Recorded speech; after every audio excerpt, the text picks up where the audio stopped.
La carta a los Colosenses es una de las epístolas que Pablo escribe a un grupo de cristianos que él no conocía.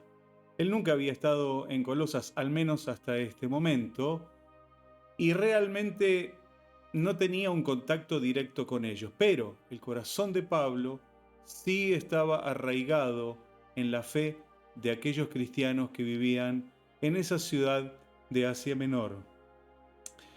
Vamos a leer un pasaje que es el capítulo 1, desde el versículo 9 hasta el 11, donde vamos a encontrar algo que es interesante, cómo usa Pablo su fe para poder ayudar a otros. ¿Y qué les dice a los colosenses respecto a estos consejos que Pablo quiere darle? Podemos leer todos juntos de la siguiente manera. Por lo cual también nosotros, desde el día que lo oímos, no cesamos de orar por vosotros y de pedir que seáis llenos del conocimiento de su voluntad en toda sabiduría e inteligencia espiritual, para que andéis como es digno del Señor, agradándole en todo, llevando fruto en toda buena obra y creciendo en el conocimiento de Dios, fortalecidos con todo poder conforme a la potencia de su gloria, para toda paciencia y longanimidad. Pablo nos está mostrando y les está mostrando a los colosenses cómo también puede usarse la fe para ayudar a otros. Él, sin duda, como en cada una de sus cartas, busca el bien de aquellos cristianos o de aquellas congregaciones a las cuales se dirige. Y por cierto, él quería que vivieran una vida cristiana plena. Este es el ideal, es lo que la Biblia nos enseña desde cada una de sus páginas, poder vivir en plenitud nuestra propia fe. Y está preocupado Pablo por estos cristianos para que ellos sepan la palabra de Dios y se conduzcan consecuentemente, porque es imposible conducirse correctamente si primero no se conocen las reglas de juego. Así que es lógico que a los creyentes se nos demande una forma de vida. ¿Cómo se vive la vida cristiana? Pablo esperaba que los colosenses entendiesen esto. Y esto es lógico de entender. Así como en cada trabajo uno puede ir y pedirán un perfil totalmente diferente en la entrevista laboral, seguramente eso quedará definido. Un perfil de aquel empleado, su manera de vestir, su manera de hablar, su conocimiento. En todo trabajo siempre se pide un perfil. ¿Por qué no entonces en la vida cristiana? ¿Por qué en la vida cristiana decimos que a veces son simplemente reglas o puras reglas cuando la vida cristiana también demanda un perfil de parte del Señor? Así que cada uno puede llevar el tipo de vida que desee. Ustedes bien lo saben y conocerán cristianos de distinta índole que llevan sus vidas de la manera que a ellos les parece. Y muchos se escudan detrás de esto, bueno, siempre y cuando no dañe o no ofenda a otros. El problema es que a veces ofendemos a Dios con nuestra forma o nuestra manera. Pero en Cristo la cuestión es muy diferente. Pablo declara que los colosenses deben vivir conforme a un tipo de dignidad. Y cuando hablamos de los colosenses, ¿por qué no hablar también de nosotros? Puesto que no hay diferencias entre los unos y los otros. Las únicas diferencias es tal vez el tiempo que ha pasado entre ellos y nosotros.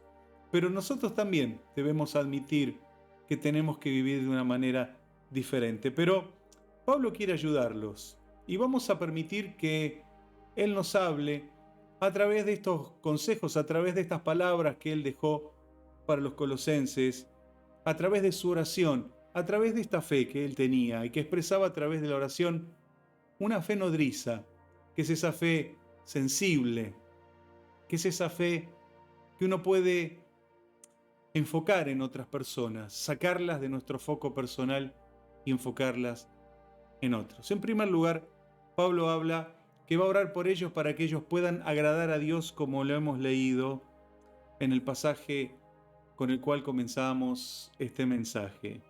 Agradar a Dios en todo es la parte tal vez más importante de este mensaje.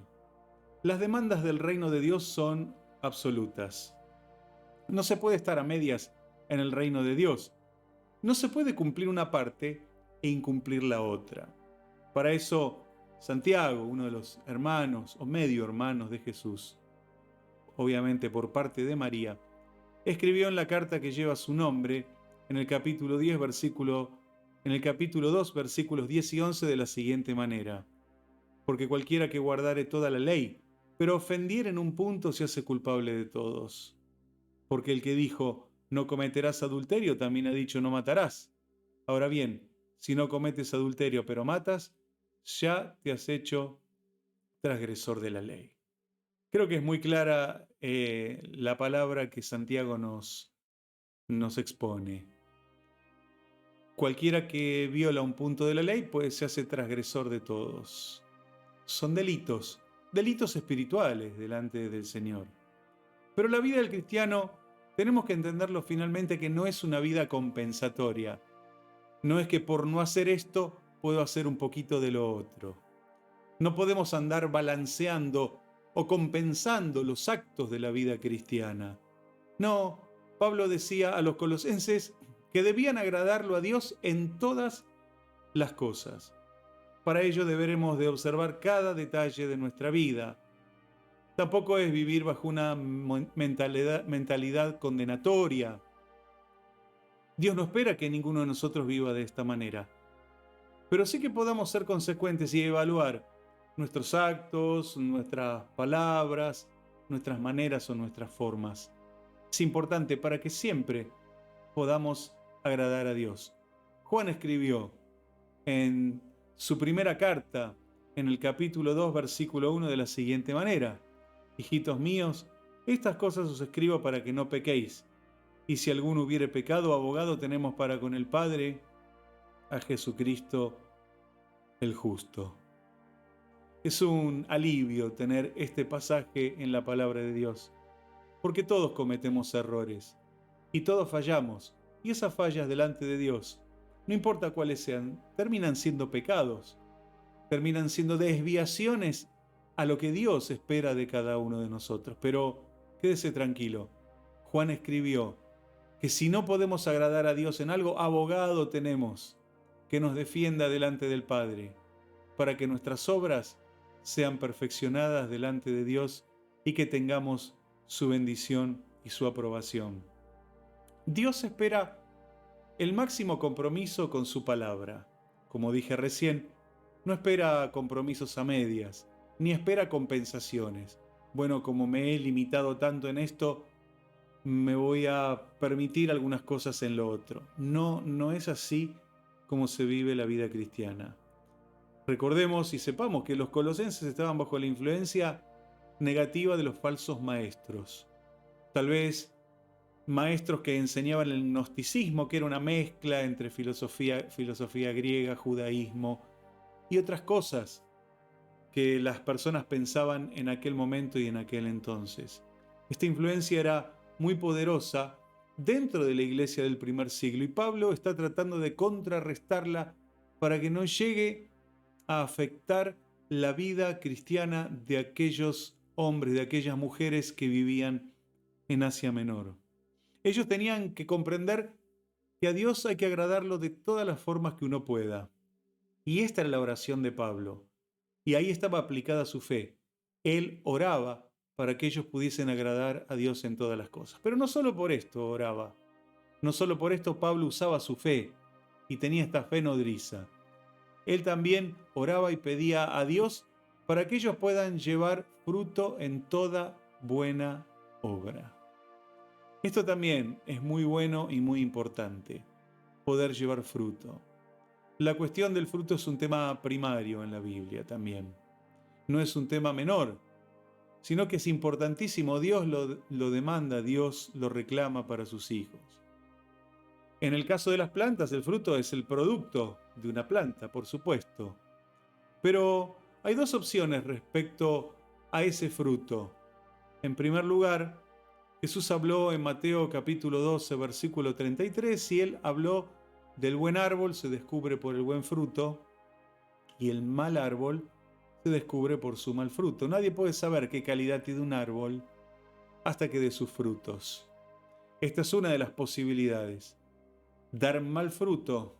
Otra posibilidad es, obviamente, lo que Dios espera, dar buen fruto. Pero tenemos que tomar conciencia entonces de esto que la Biblia nos enseña. Porque a veces damos mal fruto y está la otra opción.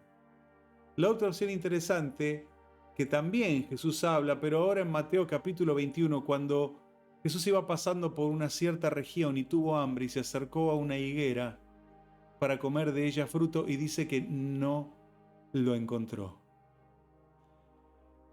Qué triste cuando Dios no puede encontrar fruto en nuestra vida. Qué triste cuando encuentra mal fruto. Y qué triste cuando va y no encuentra ningún fruto. Estas son dos cuestiones que Pablo les quería evitar a los colosenses. Que diesen mal fruto o que directamente no diesen ningún tipo de fruto.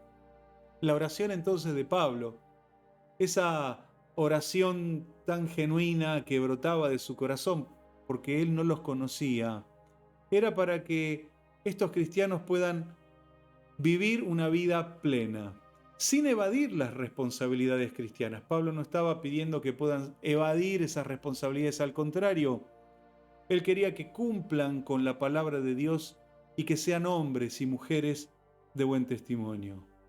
Como nosotros, cuando vamos a comprar nuestras frutas y nuestras verduras, usted intenta comprar las mejores, la mejor calidad, la mejor fruta. ¿Qué cree que espera Dios también de nosotros? ¿Espera frutos podridos o frutos pequeños o frutos amargos? No, de ninguna manera. Necesitamos entonces dar buenos frutos. Dios espera que sus hijos den buenos frutos. Y cada uno de nosotros es responsable de juzgar su propia vida. Yo no puedo juzgar su vida. Usted no puede juzgar la mía.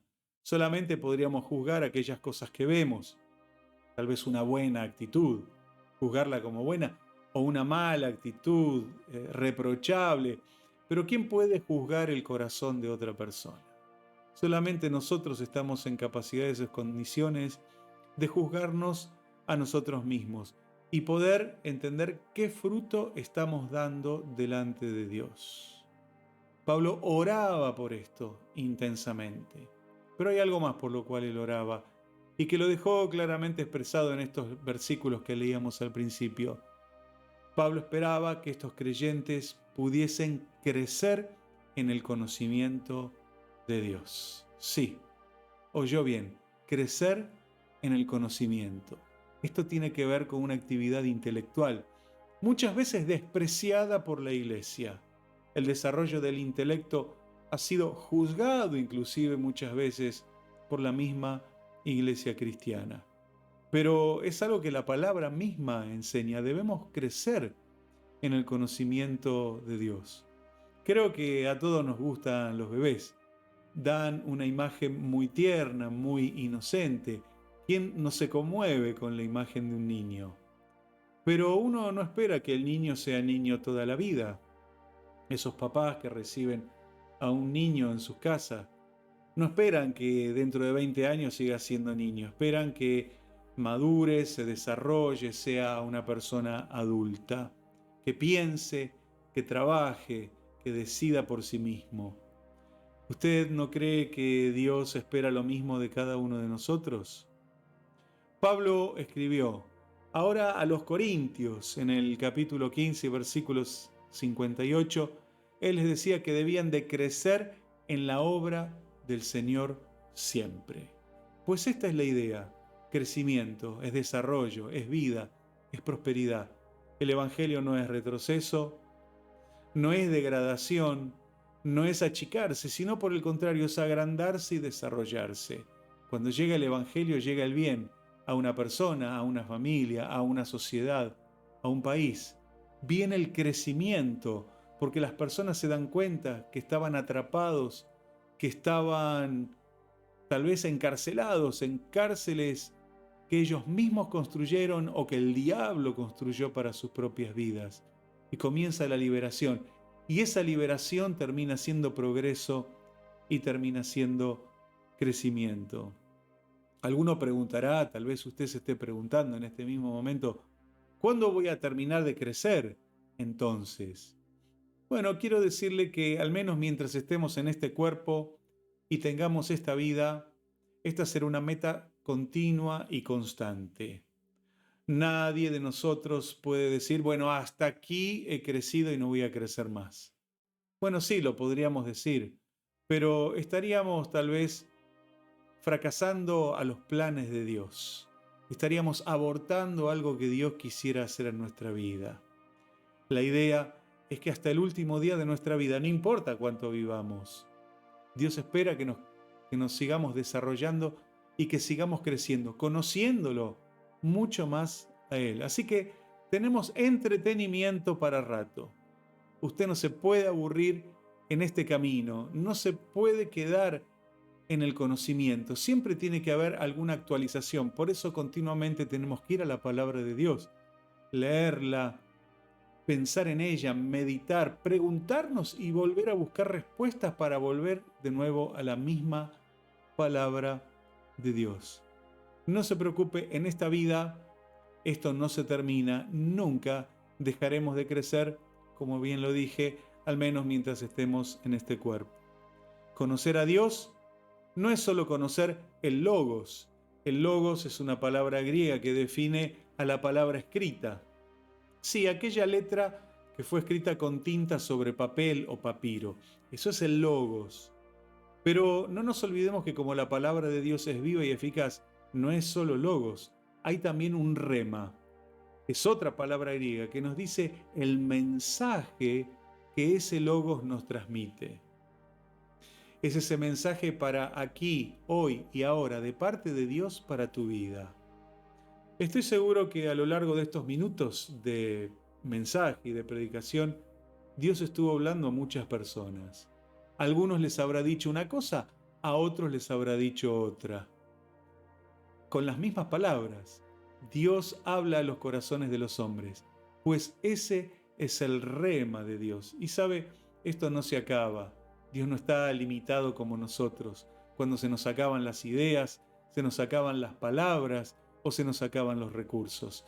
A Dios nunca se le acaba ninguna de estas cosas. Por lo tanto, nuestro deber es estar atentos, es estar con nuestros oídos atentos a lo que Dios quiera hablar y decir a nuestro corazón, para que podamos crecer un poco más. ¿No desea usted crecer un poco más? ¿No desea alcanzar otro grado de fe, alcanzar otro conocimiento para poder alcanzar inclusive otra autoridad espiritual sobre el pecado, sobre el diablo, sobre la enfermedad y aún sobre la misma muerte? Pues entonces no se detenga nunca. Siga creciendo en el conocimiento de Dios.